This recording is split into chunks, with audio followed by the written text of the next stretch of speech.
What the heck is the PSAT 10? Have you ever heard of it? Why does it exist? Do I have to take it? Isn't it the same as the PSAT? That's what we're going to talk about today. My name is Brooke. I've been coaching the SAT and the ACT for over a decade and a half.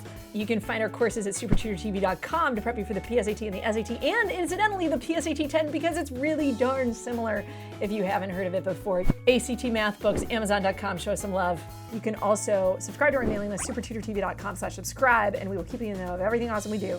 And subscribe to our channel. You can also find us on Instagram, Facebook, and Twitter. Cool. PSAT 10. Let's talk about it. As some of you may have heard, it's PSAT 10 season, which is spring. Hooray, one of my favorite seasons of the year. The College Board has this test called the SAT that students love, right? It's like everyone's favorite thing, right? It's your favorite thing in the world, I'm sure. And so they decided, rather than just have one SAT, let's make 4 tests that are kind of like the SAT for fun. Okay, so that's what they did. We have the SAT, the PSAT, the PSAT 10, and the PSAT 8-9, which some of you I know out there are like, actually, I want to know what the PSAT 8-9 is, because I'm not even to the PSAT 10 yet, and that's fine.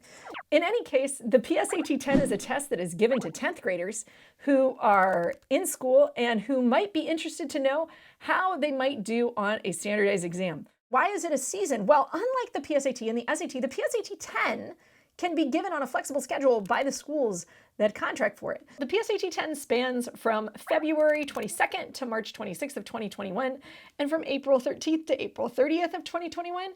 And every subsequent year, the PSAT 10 is going to be sometime in the spring, and there's usually 2 testing periods that schools can choose from. And during those periods, they can administer the exam at their leisure when they feel like giving it to you. But schedule-wise, your school is going to determine when you take the PSAT 10 if you are eligible to take it. This test is given over a range of dates because it's not as secure as the SAT and the PSAT. Why? Well, because the PSAT 10 really doesn't count for anything. And I know in our PSAT video, I often talk to you guys about how the PSAT for 99% of students or 98.5% of students doesn't count for anything, but it does count for a little smidgen of students who happen to be at the top of the score scale. And for those students, the PSAT can qualify you, if you're a junior, for mega scholarships at multiple different universities. And it's a qualifying test for scholarships. And the PSAT 10 is not a qualifying test for scholarships. And so there's no real skin in the game, so to speak, on the PSAT 10. It's literally totally a practice test. So you really don't have to worry about it. It's completely 100% practice. And that's why schools are allowed to give it over a range of dates in a whole season instead of on an individual test date that's the same for everybody across the country. Cool. Can 9th graders take the PSAT 10? Well, yes. You don't have to be in 10th grade to take the PSAT 10, though it was designed for 10th graders. You can also take it as a 9th grader if you really want to.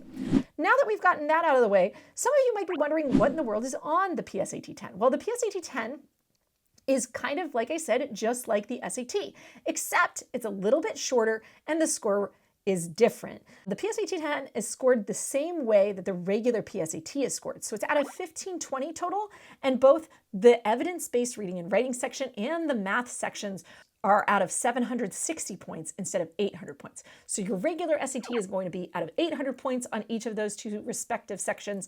The PSAT 10 and the PSAT are out of 760 points. Like the regular PSAT, the PSAT 10 is a little bit shorter than a regular SAT. The reading section is only 60 minutes instead of 65 minutes and contains only 47 questions instead of 52. The writing and language section, no love there. It's 35 minutes just like the SAT.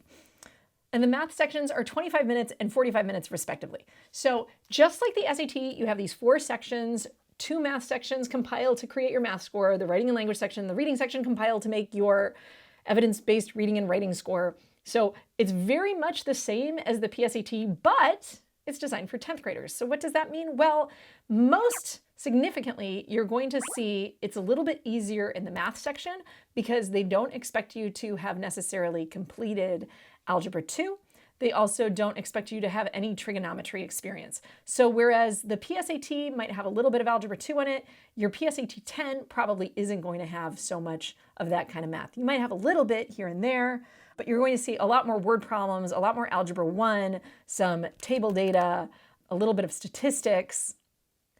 which who in the world knows when you teach statistics? And you will see, quadratic functions, you're going to see exponents, but you're not going to see some of the topics that arise on the SAT in particular, and even the PSAT. The other difference is that the reading passages occasionally are a little bit easier, and if nothing else, they are scored a little bit more easily. So though I have certainly seen some challenging questions, you're probably not going to miss as many on a PSAT 10 as you would on a regular PSAT because they've adjusted the difficulty level to cater to 10th graders. Finally, the PSAT 10 is scored and scaled according to how other 10th graders do. So you're going to be judged according to other 10th graders, not necessarily seniors or people who are older like you would if you were taking an SAT and you were looking at the general SAT percentiles, though SAT generally does break down its percentiles by kind of grade levels. So you can see that kind of detail. What is the benefit of taking the PSAT 10? Well, there's a few benefits. Number one, it's going to help you gauge, are you doing well on an SAT style test? And are you going to need a lot of prep for the SAT? And you can plan ahead then if you know, like, oh gosh, I totally bombed my PSAT 10. I want to work on this. I want to be a National Merit Scholar and get a full ride, or I want to get a great SAT score. If you have goals like that, this test is a good alert system to tell you, hey, you should work on these kind of skills. Reason number two is it's great motivation to start you studying for your SAT. Sometimes it's good to prepare for the PSAT 10 because if you slow roll your preparation for things like the PSAT 10 and the PSAT, you over time can then be much more prepared for the regular old SAT by the time it rolls around. I've had several students in the past, including one that I prepped to a perfect score, who have prepped for the PSAT sophomore year, junior year. By the time they get to the point at which they want to take the real SAT, they're totally ready for it because they've already prepped for the PSAT or the PSAT 10 way before they ever got to the SAT proper. And so that just means you can be ahead of the game and you can gauge your performance on a real proctor test again. And it's a good kind of push for you because you know you're going to actually sit down and take it. So it's good motivation to sit down and get started on your prep a little bit early. The third reason to take it is that if you take your data from the PSAT 10, it's going to allow you to integrate your results into Khan Academy, and then from Khan Academy, you can work on the specific areas that it tells you that you missed. Finally, if you take the PSAT 10, you can open yourself up to the student search service, which is basically how the College Board sells your data to companies, colleges and universities, and scholarship funds so that they can advertise to you. But many students want this advertising because you want to be aware of scholarships. Now, this is a real point of clarification. Even though you can sign up to be alerted of scholarship opportunities, I want to make clear that the PSAT 10 will not qualify you for actual scholarships. You will not get a scholarship offer because you get a high PSAT 10 score. So please understand that there's a very big difference between this test for sophomores and the regular PSAT for juniors. So if you want to prepare for the PSAT 10, what should you do? Well, the College Board has released 2 totally free exams that are PSAT 10 exams. And you can find those on a resources page at supertutortv.com/resources. If you're interested in taking one of those, we'll link out to them, as well as many other free practice tests from SAT and ACT if you guys need some.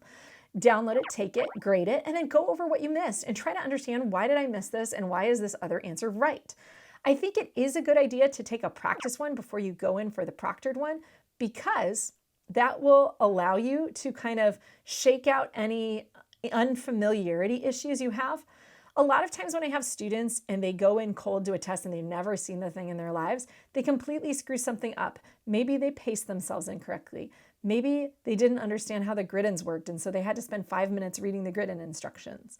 All those kind of things can slow you down and make your score estimate less accurate. So if you want to have an accurate gauge of how you might do, it's often good to take a practice test and go over it and try to learn from the experience a little bit before you do the proctored PSAT 10, so that that PSAT 10 is more reflective of what you're actually capable of and you don't completely screw something up because you've never seen the thing before.